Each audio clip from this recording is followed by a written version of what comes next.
does NIO manufacture this car on its own, and do they start their own factory and build their next generation of products moving forward on their own? What's going on, everyone? My name's Obi and welcome back to Courtside Financial. If you're new to the channel, make sure you hit that subscribe button because NIO is very well documented on this channel, and also make sure you hit that like button because it really does go a long way in helping out the channel.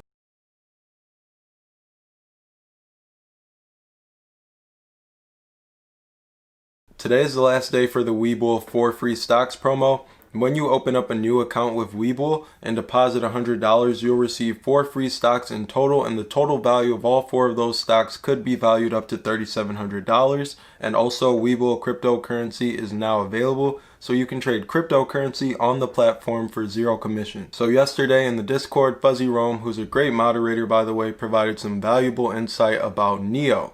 And if you want to join the Discord and get access to this type of information or be a part of the conversation before a video actually comes out, make sure you click the link in the bio in the description to sign up for the Discord, and it's completely free. So I've actually talked about Volkswagen taking a stake in NIO's manufacturer, JAC, a while ago. I think this was one of my first videos, but I believe in the Q1 earnings call, before this ever happened, there were a bunch of rumors, and somebody asked William Lee about it, and here's what he had to say. We hear a lot of market speculations about the in-depth cooperation between Volkswagen and JAC.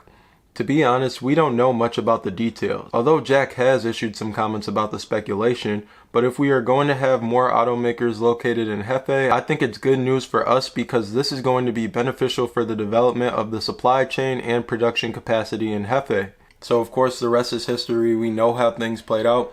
Volkswagen did take a stake in JAC, who is NIO's manufacturer. Today they have a 75% stake in the joint venture Volkswagen JAC, which isn't actually called Volkswagen JAC anymore, but we'll get to that in a second. It used to be a 50% stake. They increased that stake through the acquisition of the parent company. So after increasing their stake, they immediately changed the name of the joint venture from JAC Volkswagen to Volkswagen Automotive Company Limited. So traditionally, Volkswagen has been a manufacturer of internal combustion engines. They were pretty much one of the first legacy automakers to run with the wave of EV and kind of embrace it, while others delayed their plans. Volkswagen was taking steps forward. China is the world's biggest electric vehicle market, and China has also made a pledge to become carbon neutral in the next handful of decades. So with that, there's a lot of policy and very strict regulations. One of them is that every car manufacturer in 2019 was required to have at least 10% of the cars that they're manufacturing be electric vehicles. In 2020, it moved up from 10% to 12%. So the laws are only going to get stricter over time. There's a lot of policy pressure on the big players who want to have a piece of that market to kind of move towards an electric future, because that's what China wants. So of course Volkswagen is already planning on an electric future. They want to be a part of that, but Volkswagen needs JAC as a partner so that they can smoothly and properly transition into the electric vehicle market. Volkswagen wants to make a good product. They need a partner who's experienced with making these types of cars. So NIO's agreement with JAC was signed in 2016. The agreement actually ends in 2021 of May this year. You can find that on sec.gov. So there was a lot of concern as to why NIO raised so much capital. In December, they raised around $3 billion. And then just recently, they had convertible notes put out there for $1.3 billion. So people are wondering, why did NIO, raise capital back to back and then barely give investors a lot of information as to why?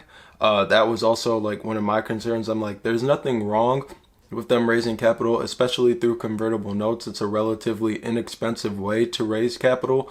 But the thing is, I just want to know a little bit more about why are you raising the capital and what are the proceeds going to be used for. So that's something to keep in mind. But in regards to the manufacturing, Fuzzy laid out 4 potential outcomes. NIO's manufacturing process stays the same and nothing happens.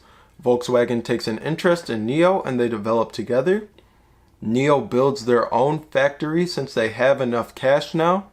Or NIO keeps the first generation line of products with JAC and develops the second generation of products on its own. So aside from all that, today's news actually confirmed that Another NIO JAC factory is in the works, and the bidding has started for construction. I just wanted to throw these ideas out here because I felt like they were really strong and good points and nice DD. But at the same time, I also want to remind everyone about what William Lee said last year, and who knows if this still holds true. Things change, it's business. But I'm just going to remind you guys really quickly. When they delayed their first sedan last year, a lot of people said it was because the company had a horrible Q1. They were in a cash crunch. And I think that's part of it.